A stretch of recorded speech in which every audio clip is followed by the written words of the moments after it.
يلمزون المطوعين من المؤمنين في الصدقات والذين لا يجدون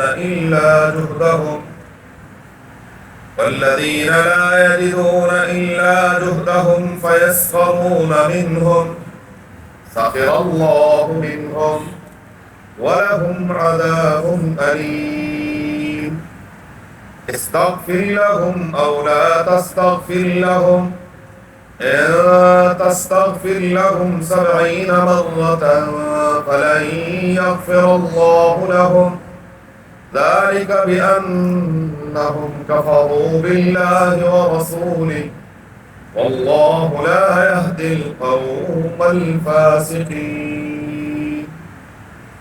الذين يلمزون المتطوعين من المؤمنين، وہ لوگ جو عیب جوئی کرتے ہیں اہل ایمان جو اطاعت کرنے والے ہیں، اور وہ عیب جوئی کرتے ہیں پھر صدقات کے معاملے میں. والذین لا یجدون الا جہدہم، اور وہ جو نہیں پاتے مگر اپنی محنت. فیسخرون منہم، یہ منافقین ان کے ساتھ مذاق کرتے ہیں.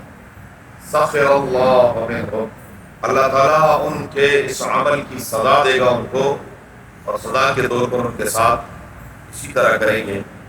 وَلَهُمْ عَذَابٌ أَلِيمٌ، اور ان کے لیے دردناک سزا ہے. استغفر لہم، آپ صلی اللہ علیہ وسلم ان کے لیے بخشش مانگیے. او لا تستغفر لہم، یا آپ صلی اللہ علیہ وسلم ان کے لیے بخشش نہ مانگیے.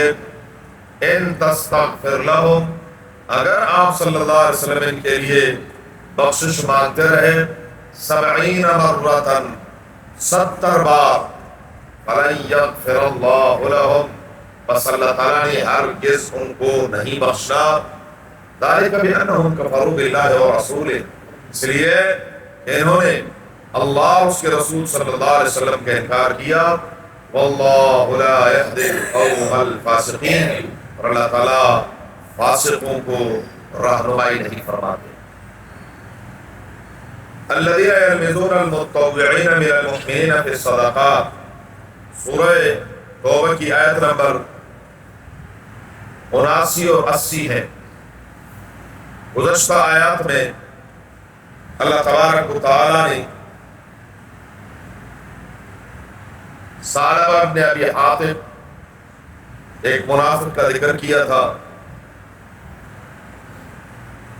اللہ کے محبوب صلی اللہ علیہ وسلم کے ساتھ اس نے وعدہ کیا کہ میرے لیے دعا کریں، اگر اللہ تعالیٰ مجھے مال کی فراوانی فرما دیں گے تو میں بڑی نیکیاں کروں گا، اللہ کے راستے میں خرچ کروں گا، یہ کروں گا. جب رب نے دیا تو پھر وہ ساری بات اس پر مکر دی.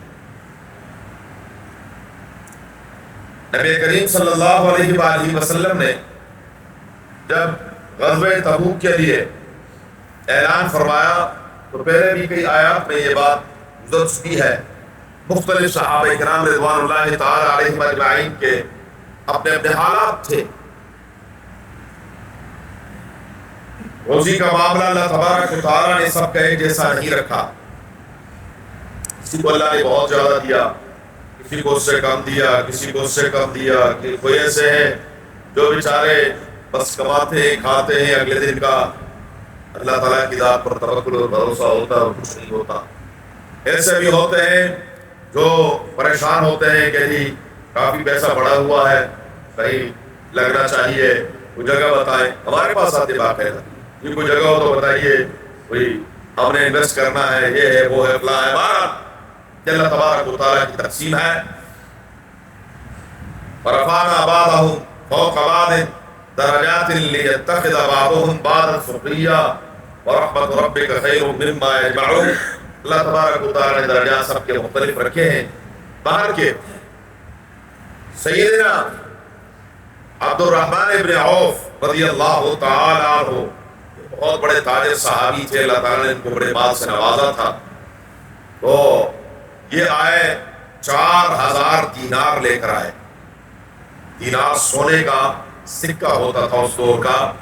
وہ 4000 رسول اللہ مبارک کی خدمت میں پیش کیے. اللہ کے محبوب صلی اللہ علیہ وسلم میرے پاس کل 8000 دینار تھے. 4000 میں نے بیوی بچوں کے لیے گھر کے لیے چھوڑا ہے اور آدھا میں آپ کی خدمت میں لے کر آیا. منافقین نے کہا یہ دکھاوا کر رہا ہے, یہ دکھانا چاہتا ہے کہ جی میں بڑا چودھری ہوں, میرے پاس بڑا پیسہ ہے. ایک اور صحابی ہے, انصاری صحابی تھے, ان کے کافی باغات تھے. انہوں نے 600 من کھجوریں پیش کی. 600 من کھجوریں. اب جب وہ ڈھیر لگ گیا تو انہوں نے کہا یہ کھجوروں سے اب یہ روم کو فتح کریں گے. ایک صحابی ہے, وہ گھر گئے, بیوی سے پوچھا گھر میں کچھ ہے. انہوں نے ایک یہودی کے ساتھ معاملہ طے کیا 1 ساع کھجوروں کا.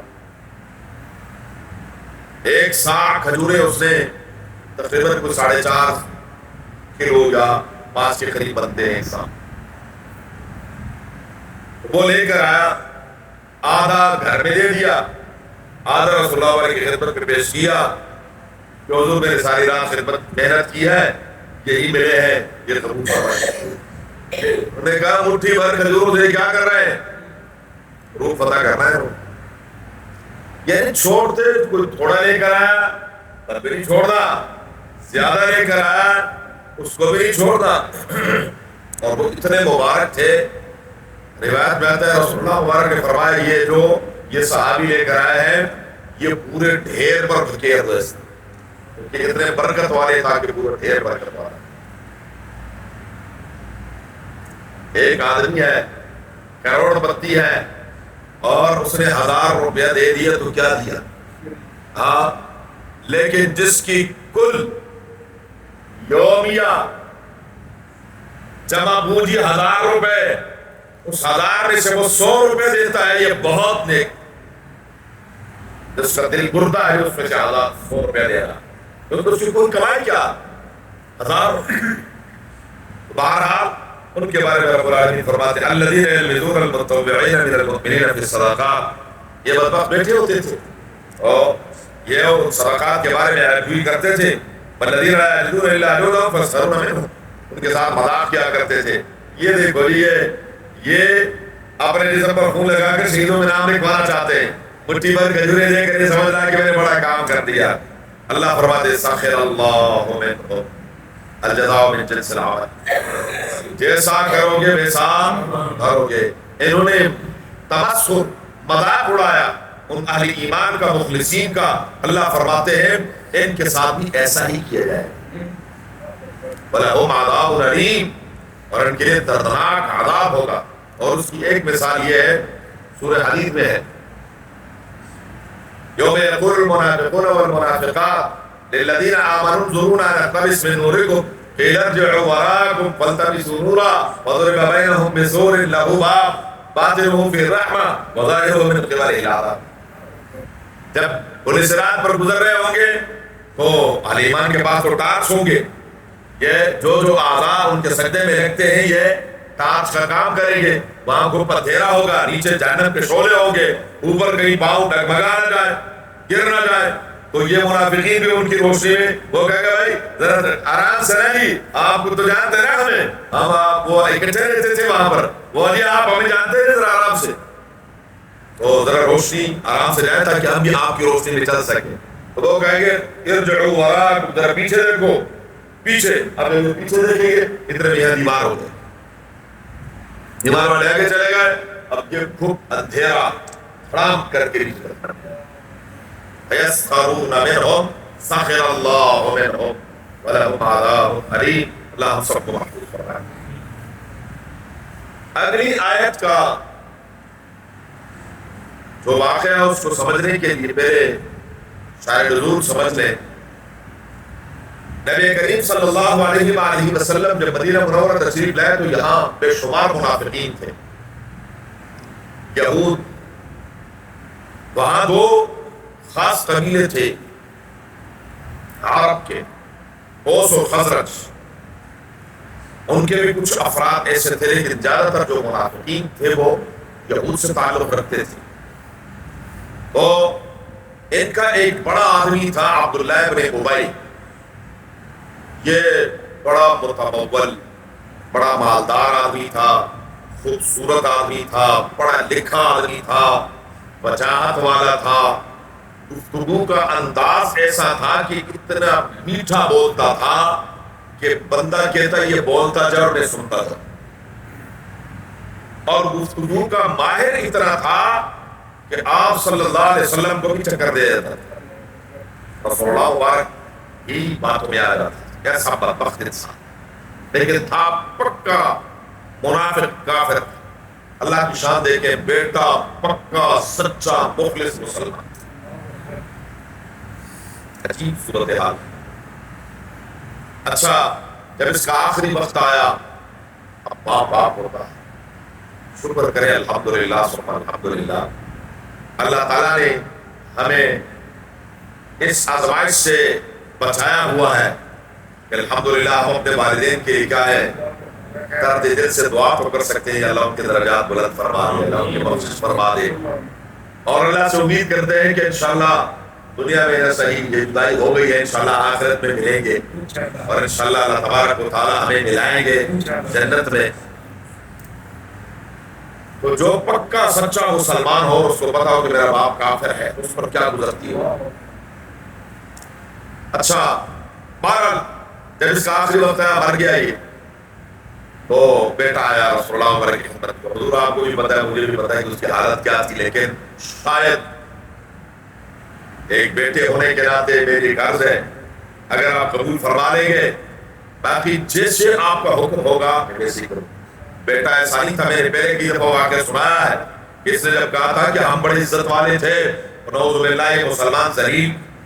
اور جب بیٹے کو پتا چلا، اس سے باقاعدہ تلوار یہاں سے نکال کر کھڑا ہو گیا، جیسے ہی آئے گا اس کی گردن اتار دوں گا. حضور صلی اللہ علیہ وسلم آگے بڑے فرمایا بیٹا ایسا نہیں کرنا، یہ کیا کر رہے ہیں، لوگ کیا کہیں گے. انہوں نے کہا کہ چلو اتنا نہیں ہے، لیکن جیسے اونٹ جس اونٹ پر یہ باپ سوار تھا، چودھری تھا مدینے کا، کوئی عام آدمی نہیں تھا، بٹھایا یوں.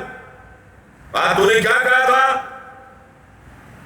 تھر تھر کانپ رہا تھا. نہیں بیٹا نہیں. انہوں نے کہا جو الفاظ کہتے بتا، وہ الفاظ آپ نے لے کے. انہوں نے کہا میں ذلیل ہوں یہ عزت والے.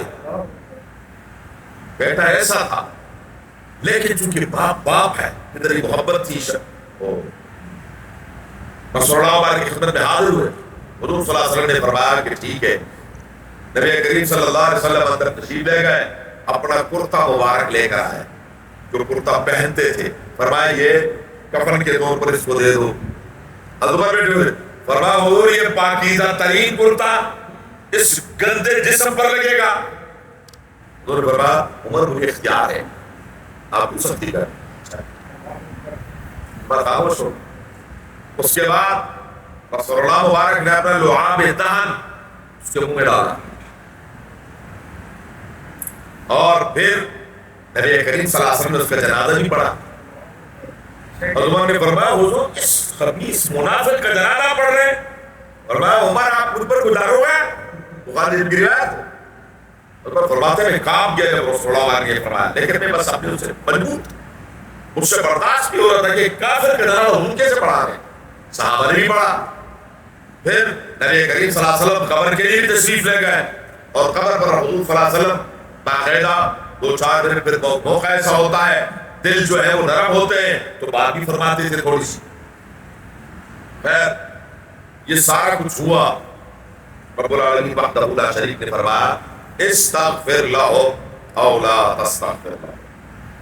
جب حضرت عمر نے منع کیا، رسول اللہ نے فرمایا دیکھو بیٹا، اس کا بیٹا ہمارا مخلص ساتھی ہے، چلو اس کی دلجوئی کے لیے کرتے ہیں. اچھا اور دوسری بات یہ ہے میں نے اس کا ایک بدلہ بھی دینا ہے. بدلہ یہ ہے غزوہ بدر میں نبی کریم صلی اللہ علیہ وسلم کے چچا حضرت عباس ان قیدیوں میں سے تھے جو 70 قیدی ہوئے تھے، اور حضرت عباس کا کرتا جنگ میں پھٹ گیا تھا.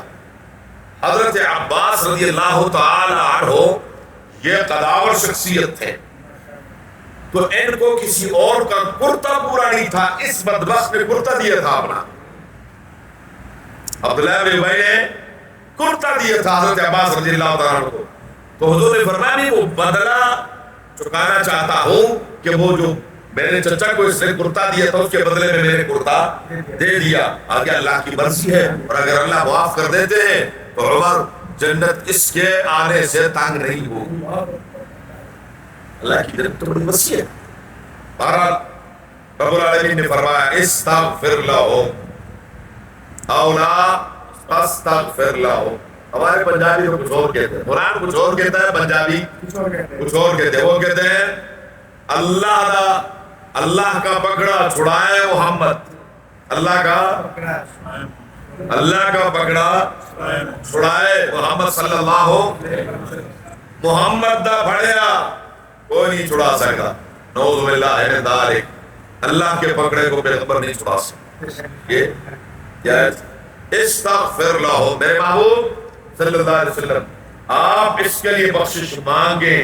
او لا تستغفر لہم، یا بخشش نہ مانگیں.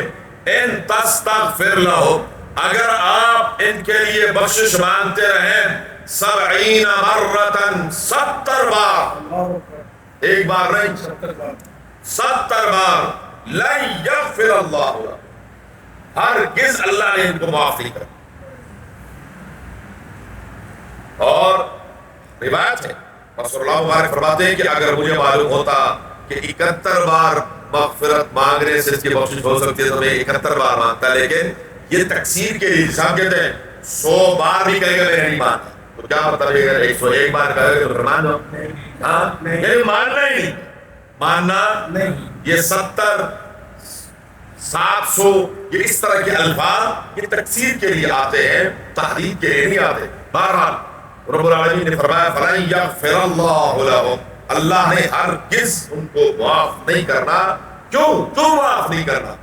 ذَلِكَ بِأَنَّهُمْ كَفَرُوا بِاللَّهِ وَرَسُولِهِ، ان کے دل کفر سے بھرے ہوئے، بظاہر کلمہ پڑھ رہے، نمازیں بھی پڑھتے ہیں اور اپنا اعتماد بحال رکھنے کے لیے سب کچھ کرتے ہیں، لیکن اندر سے پکے کافر ہیں. وَاللَّهُ لَا يَهْدِي الْقَوْمَ الْفَاسِقِينَ، اللہ تعالیٰ ایسے فساق اور فجار کو کبھی بھی رہنمائی نہیں فرماتے کہ وہ راہ راست کی طرف آ جائیں. فَرِحَ الْمُخَلَّفُونَ بِمَقْعَدِهِمْ خِلَافَ رَسُولِ اللَّهِ، جب رسول اللہ مبارک اپنے ساتھیوں کے ساتھ غزوہ تبوک کی طرف نکل گئے، پیچھے بیٹھے ہوئے رہنے والے منافقین نے جشن منایا. اس جشن کا ذکر اللہ نے کیا، انشاءاللہ ذکر کریں گے. اللهم صل على محمد كما صليت على ابراهيم وعلى ال ابراهيم، اللهم بارك على محمد وعلى ال محمد كما باركت على ابراهيم وعلى ال ابراهيم.